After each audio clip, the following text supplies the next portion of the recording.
Well, good morning, ladies, or good afternoon. It's 2 or 3 minutes after 12, so now it's considered afternoon. So happy that you all showed up.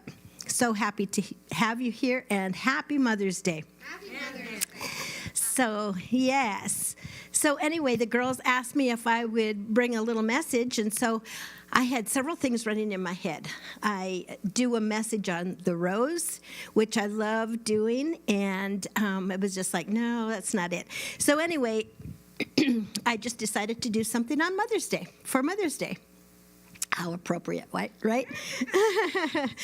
So I'm just going to tell you a little bit about my story and move on in to other stuff. And so when I was just a young girl, I know way back that God had his hand upon me in a very special way. And when Pastor and I got married, he said the same thing, that he had a calling on his life. And I told somebody, I don't even know if it was here in church or not, but I feel like I'm so close, like I'm on top of you guys, that he literally prophesied over himself. He would always tell his mom, I'm going to move when I get big, I'm going to move to the States, and I'm going to drive a fogger. And his mom would say, well, what's a fogger? And he said, a semi. Well, little did anybody know that when we met, we were gospel singers and we lived in a Greyhound bus. And so it's like a fogger. That was our home. And so anyway, from the time that I've just always wanted to be a mom. I'm sure a lot of you girls, you know, girls are girls, boys are boys. They get their little trucks and they make all these noises and drive their little trucks around, and girls, they get their dolls and they just treat them like they're gold. You know, little girls just take care of their dolls probably better than some people take care of their kids. And so I always knew that I just wanted to be a mom, that that's what I was placed here on earth to be, was a mother. I just wanted to be a mom. Well, I didn't get married for a long time. I was 25, and it doesn't sound like a long time, but back 42 years ago, when you were 25, you were old to get married. And Pastor was 27. And anyway, I didn't think being in a bus that I would ever traveling on the road. We started when I was about 16, 17. I didn't think I'd ever find a husband going from state to state living in a bus. Like, who's going to follow me? Who's going to find me? You know, but God has got his hand on everything. And I remember one day sitting in choir class, and a gal was sitting beside me that we went to the same church. And God was talking to me while everybody else is singing, and I was supposed to be, but God was talking. And all of a sudden, they quit singing. I leaned over to her, and I said, you want to hear what God just told me? And she goes, sure. And I said, God just told me that I'm going into gospel singing. I don't know when, I don't know how, I know nothing. He just said, you're going into gospel singing. I was like, all right, bring it on. And so it was just a few months after that when I could go really deep, but I'm not going to. I'm just going to highlight just a few things. It was just a little bit after that we went on the road. And we started traveling. We went to Mexico. We went to all over the States and everything. And we went into Canada. And all of a sudden, I seen this man. Looked out the bus window, and I seen this man out there. And I thought, all right, this is looking pretty good. What a little hottie. And so come to find out that he was staying at his uncle's church, his aunt and uncle's church. They were pastoring, and that's where we were at for a 5-night revival. And so anyway, to make a long story short, we met in August, and by November we were married. Had not dated. I'm from the States. He's in Canada. Back then you didn't even have phones, you know, like cell phones. And all of our mail went to Aberdeen, South Dakota, and then a lady would send it to wherever we were, whatever state we were in. So it would take at least 3 weeks to get a letter. And so we were not corresponding with each other at all. But we both knew the night that we dated that we were going to marry. And in fact, when he brought me back to the bus, my mom and dad, when he got off the bus, because we had to be across the border by midnight, and by the time he got off the bus and everything, my mom and dad both said, and that man you're going to marry. And I said, I know. And so, is it hot in here? Is it just me? It's really hot up here. Is anybody else? I don't know. I did. No, is it warm in here? Or no. Oh. Okay. And so, hi, baby. I know you're watching. And so, anyway, so I was born to be a mother, and I couldn't wait. And so we had a trip all lined up. My sister had just had a baby. He was born 2 weeks before we got married. And it was in November, and we had already planned a trip to Hawaii to sing over there. Well, a whole bunch of stuff fell through, so we, as gospel singers, just decided to go ahead and take a little vacation. We hadn't done that in so many years, and so we did. And so by that time, I have a husband, and my sister has a newborn baby, and we have grandma with us. So it was quite the trip. And so it was great. It was quite a honeymoon. And so anyway, 4 weeks after we were married, we got pregnant with our first baby. And very, very soon, very, very fast, but very, very happy. And so we lost that baby, and God showed me that it was a little boy, and his name is Del Donovan Earl. My dad's name was Del, and Pastor's dad's name was Earl, so it was Del Donovan Earl. And the girls have always known they have a brother in heaven. But anyway, we lost him, and so he's in heaven. And then it was 21 months later, I found out that we were being blessed with another baby, a baby girl. Leilana Ray blessed us. And then, actually, it was only, I don't think it was 21 months. It was 10 months after that. Then 21 months after that, we were blessed with another baby girl, which was Tika May. And so we have our family, and we were thrilled. And so there's just nothing like being a mom.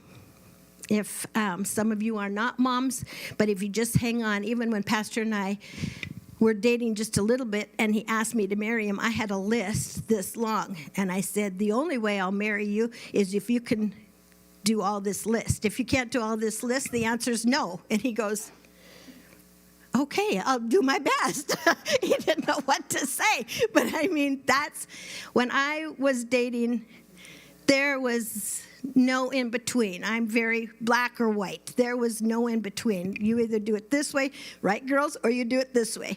And you'll hear as the story goes on, it's either nah or nah. And so I was very blunt and very bold, and it's you either do this list, because God and I had it all worked out, or it's just plain no. And so anyway, when we were pregnant with the girls, we were traveling and we were singing, and we sang every night. We had a service every night, and we sang every night, and sometimes 2-3 times a day. And so the Word of God was getting into them all the time, because you're singing every night, you're singing gospel music, and you're just, they're just hearing that all the time, just gospel music. I didn't read to them like a lot of people say if you read books and all of that kind of stuff, you know, and that's all great, but I didn't have a whole lot of time to read. We sang. And so we just got the Word in them all the time, and so blessed to have these 2 girls. So we had 2 children, and my sister and her husband, Roxanne and Tony, they had 2 kids, so the bus was getting full of just kids. And so, of course, we were happy with that, but it was time to come off the road full time. And so we started looking for a place to go off, and I'm not going to go through that because that's just another whole long story. So anyway, we settled in Texas and got a home there, and then the girls are getting older, and it's time for them to start school. And so I had to go to school to teach them to go to school. And so I did. And the curriculum that we used was ACE. It was a Baptist-based Have you heard of it, Bailey? She's shaking her head. Oh, you've used it? It was ACE program, and it's Accelerated Christian Education is what it was called, and it's Baptist-based. It was very good. They had 5 books that they had to do every day, and I thoroughly enjoyed homeschooling them. I homeschooled them from kindergarten till they graduated from high school, and didn't always have everybody on board with us. Even some family members were not on board with us. But they were always worried about their social life when they got older. What about their social life? You know, they're not going to be able to do this and do that and all this kind of stuff. Well, we always knew that we wanted to raise our children. And however anybody else did, that's not what I'm saying. I'm just talking about Pastor and I. We wanted to raise our own children. We felt like when God gave us kids, it's our job to raise them. Not the school's job, not the church's job. It was our job to raise them. So we started homeschooling. And it wasn't just about academics when we taught school. We took them on road trips. We went to the mall, yay, because they had to learn how to shop. I mean, come on, you know. And they do a fine job to this day. Huh? It is. We took them to the grocery store, and they do a fine job in the grocery store. There's just a lot of things that you can't teach in a school that you can when you're homeschooling them. A lot of common sense stuff. They're doing their book work, yes, but there's just a lot of common sense stuff that you're not going to get in school. They traveled from state to state, Canada. Leilana was born in Canada. Tika was born in California. So they've been all over. They've been everywhere. And this isn't going to be just about an us story. I'm going to be getting to y'all, so just hang tight here. But anyway, so we didn't get a lot of support from our pastor at the church that we were going to. When school would start, pastor would call up people that were teachers in the church. We went to a large church, and he would call up people to come in line so that he could pray over them. But he would never acknowledge us that were homeschoolers. He did not believe in homeschooling, and he would not acknowledge it. And so this went on for a couple of years. And so one day I said to Pastor, I says, I'm over this. I'm just as much of a teacher as anybody else in this room, and I'm just going to head myself right up to the prayer line. And I did, and from that time on, I did, because I'm just as much of a teacher as anybody else is out there. And some family members were always afraid that they weren't going to be socially adapted, I guess. I don't know what other word to use. And so for the world. So we made sure they were in gymnastics, they were in baseball, piano, baton, computers. They did some computers. They went to missionettes. Have y'all heard of missionettes program with Assemblies of God? They were in beauty pageants. They did parades, which I walked every parade with them. And I also had a daycare in our home. And so with the daycare, I taught them at a very young age to change brand new newborn baby diapers. And they would sit in chairs and feed these babies. And as they got older, the babies get older, the girls were getting older. And so now I would have as high as 5, 6, 7 newborns. Well, these newborns grow to 2-year-olds, okay? So now I've got 5, 6, 7 2-year-olds running around the house. And so they were also very good help, because they would help me entertain these little 2-year-olds. And so they were very well equipped. They were also involved in a lot of the church activities. We would never let them go and spend the night at anybody's house. There was only one family that they could spend the night with. And I think of this thing that went on in Henrietta. Not putting anybody down, not anything like that, but you need to know where your kids are, what they're doing, who they're with, and why. And you don't, even though they're with these kids throughout the day, that's great, that's good, but the night is a whole new thing. That's a whole different avenue. So many things can go on. And they only were allowed to spend the night with one family all of their lives. And still very good friends with Summer.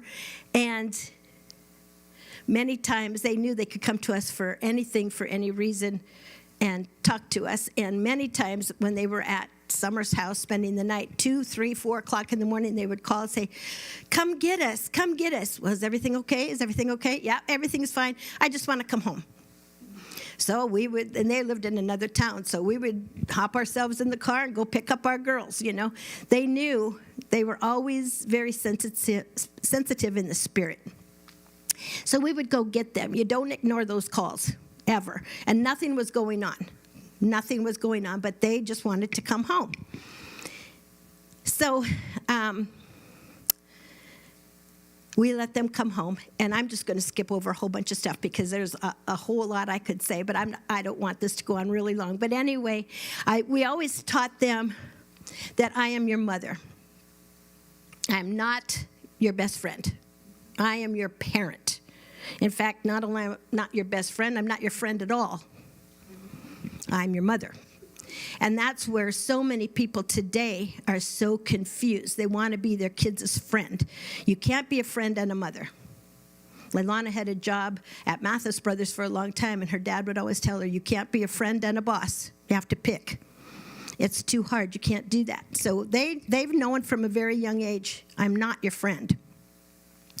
But as the days that they're into adulthood now, we're BFFs, we're besties. I love hanging with my kids. I loved hanging with them then too, but they needed to know I'm not your friend. I am your parent. And of course, it makes a difference when they become adults. Makes a huge difference. So I always spoke into their lives. We would do all kinds of different classes at home. We would do different things and spoke into their lives because that's what we do as parents. We speak into them. I just want to read a couple things to you all that have children. My promise to our children was, I am not your friend. I am your mother. I will stalk you, flip out on you, lecture you, drive you crazy, be your worst nightmare, haunt you down like a bloodhound when I need to, because I love you. When you understand that, I will know that you are a responsible adult. You will never find anyone who loves and prays and cares and worries about you more than I do. And I know that every mother in here would say that about their child. But again, I am your parent. Now that they are married, like I said, we are besties.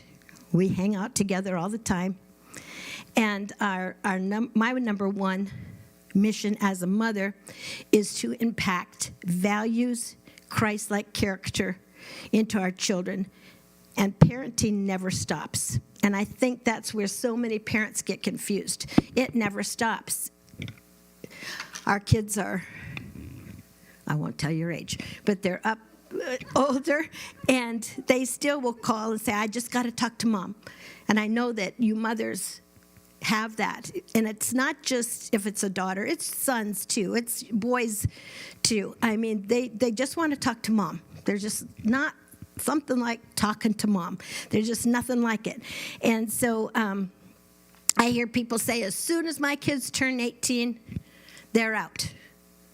Like, is 18 a magic number? We wanted to keep our girls at home as long as we possibly could, and we did. Until one day they said they were moving out. And I said, the only way you can move out is if you both move out together, so you take care of each other, which was not the best choice as a mom because we were empty nesters just like that. But then they each had a dog, so we ended up completely empty. But they took care of each other, and they're really good friends. They take care of each other all the time. They always have. And so one day, about 3 days after they moved out, Pastor, he was not happy. And he went around the house and he says, I don't have to, we cried for 3 days. I don't have to look at this. I don't have to do this. And I said, well, what are you going to do? And he went around and he started slamming the doors on their bedroom. And he says, I'm not looking at these empty bedrooms. They need to come home. And I said, they're in their 20s. It's okay. And he goes, no, it's not. And so we had a little meltdown, but it's all okay. It's all good. So keep your babies at home as long as you can. Right, Sharon?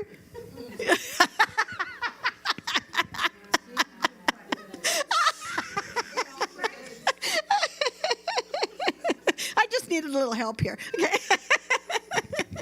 No, but it's fun to keep them at home. I always tell parents, teenagers are a breeze. Wait. They are?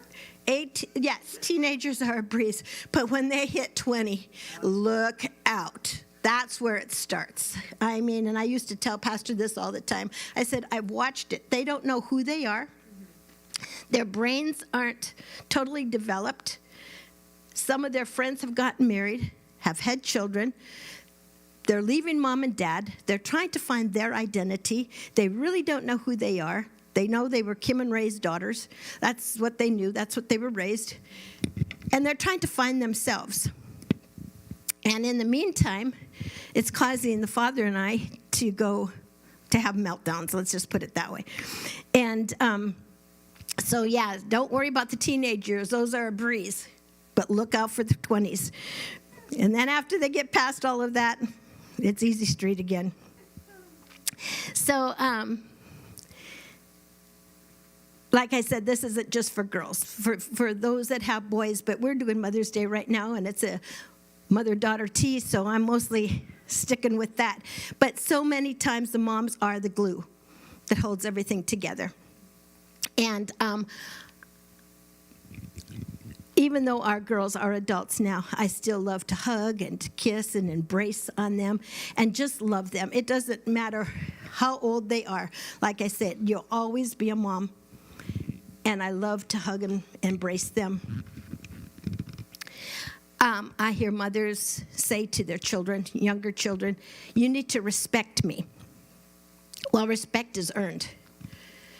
You can't just say, demand it, right?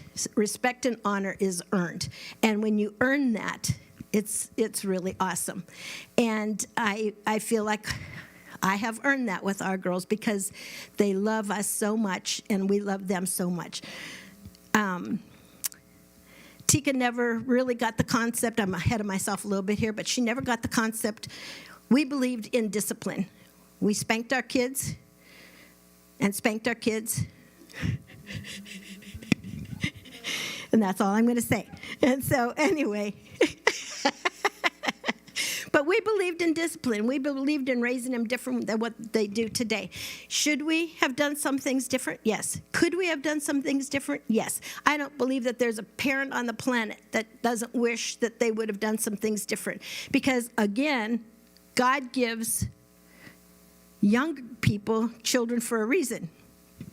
And your minds probably aren't totally developed either when you're having children, and nothing came with these children of what to do except the Word of God. We always have the Word of God. And the Word of God says, you spare the rod, you spoil the child. We did not spare the rod, and we did not have spoiled children. We could take them anywhere at any time, and we had good kids.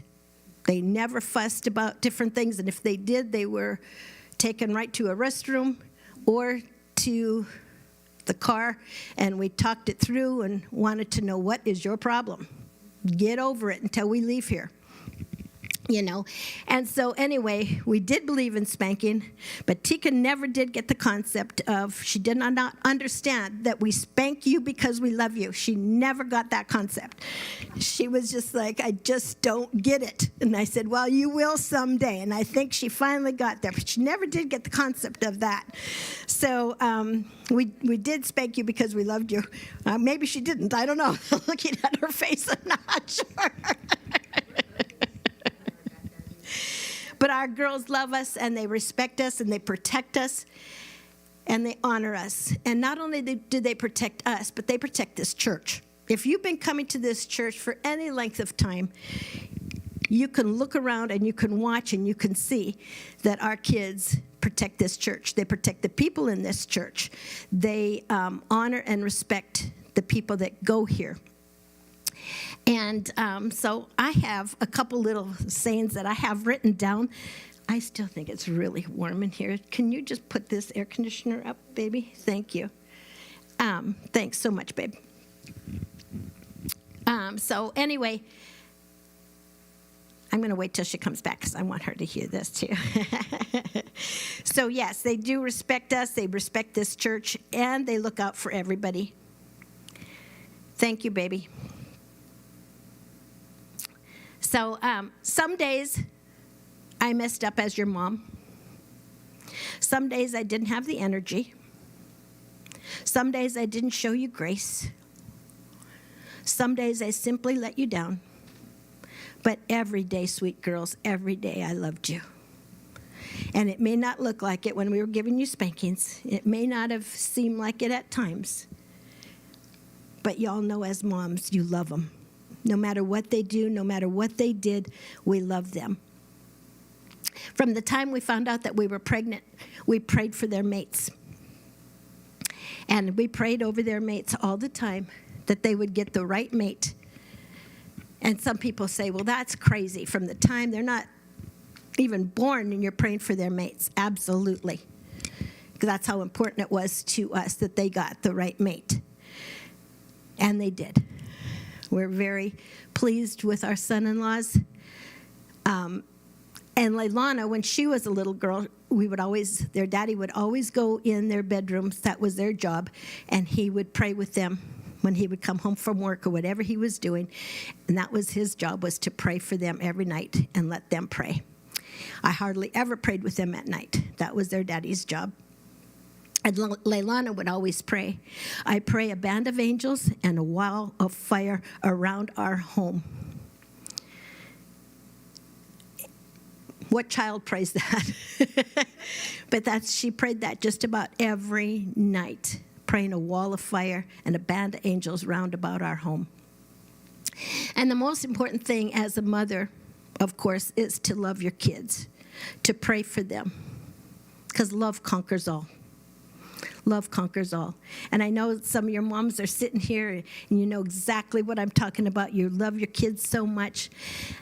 Always remember that mom loves you. You are brave, braver than you believe, stronger than what you seem, smarter than you think, and loved more than you know. And I want you to know that your daddy and I love you very much. Whenever you feel overwhelmed, remember whose daughter you are. Straighten your crown. Be brave. This is for everybody. Be brave. Have courage. And love life. We are always with you. You will always be our baby girls. Put your arms around yourself right now, all of you, and consider it a big hug from your mom. Your mom may not be here today, but she's here in your memories and in your thoughts. So just remember that. Just put your arm around you whenever you're thinking about this and you're thinking about that. Just wrap your arms around you and say, that's just a hug from Mama. Just saying, I'm here. I may not be here in body. I may not be here physically, but I'm here for you. I am here. So just keep those arms wrapped around you. You need to always model Christ for your kids. Just the other day, I read a text from somebody, and she was so proud of her daughter for Mother's Day, and I get it. I love it. But she said she blah, blah, blah, and couple swear words. And then all of a sudden, the next phrase, she was going, God is so good. And I'm like, okay, that doesn't go together in the same phrase, for one thing, and it just doesn't go together at all. Yes, you're proud of her, but you don't say that kind of stuff. You have to be a role model. You have to. The apple doesn't fall far from the tree. Let me just say that. You have to be a role model for your children. Because when you're being a role model for your children, they can't do anything but be blessed if you're being the right role model. You're always being negative or positive. One of those two things. You're either teaching positive or you're teaching negative. If you watch families at all, you will see. And I love being their mother. They've always made me laugh, made me cry, kept me on my knees, kept me on my toes, driven me crazy at times, but my daughters are a promise that I will always have a friend forever. And then I have another little saying here that you moms will love. Before I was a mom, I had complete control of my mind and my thoughts. I never looked into teary eyes and cried. I slept all night. Never sat up late hours at night. And this says watching a baby sleep, and I did that too. But as they got older, you just sat up all night for hours. Where are they? What are they doing? On your knees praying, right? If you're a mom at all, give me a nod. Yes, because I know you've all been there. What are they doing? Why are they not home? They need to be here. Before I was a mom, I never felt my heart break into a million pieces when I couldn't stop the hurt. I never knew that someone so small could affect my life so much. I never knew that I could love someone so much. But before I was a mom, I didn't know the feeling of having my heart on the outside of my body. I never knew I could love being a mom so much. Girls, you are very strong, disciplined women of God. And I want to thank you for everything you've poured into my life. And I know you moms, if your moms aren't here and you've got children, and they probably haven't heard from you for a long time, you need to call them and tell them you love them. And if it's some of you that are older, that you've lost your mom, even younger that have lost their moms, keep those memories and those thoughts in your hearts all the time, because they're your mom. They're the glue that holds everything together. And modeling Christ for your children is having faith, character, and wisdom. And so in closing, I hope this has meant something to some of you, because I know that that's my story. And being a mom, you all have a story. I could pass this mic around and you all would have a story. But I know that you all know that I've got the best kids in town. So that's all that I'm going to say about that. So I'm going to read a scripture. Actually, it's Proverbs 31:25 through 31. And I'm reading out of the Amplified. Strength and dignity are your clothing, and her possession and strength and secure.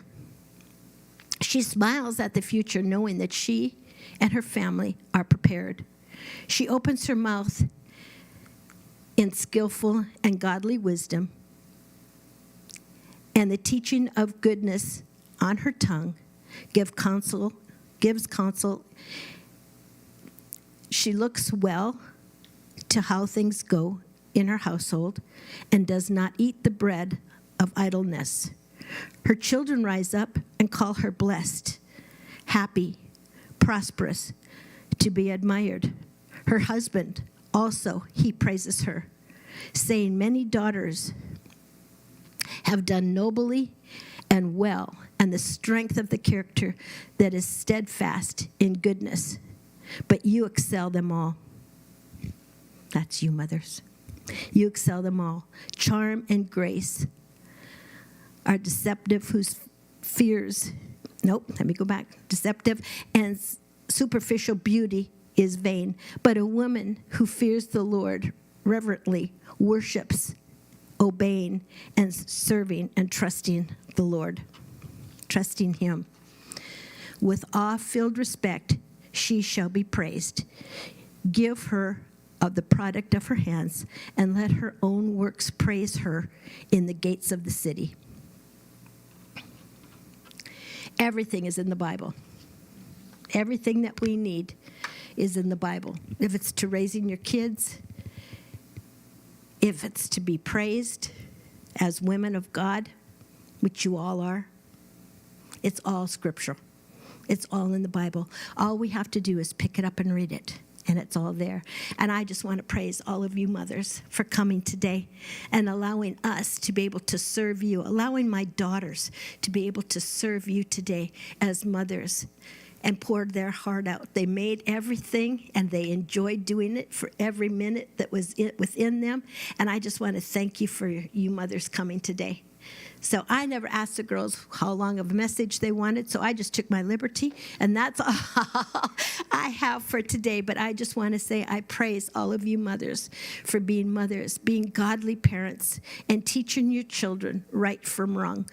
And so thank you. Thank you so much.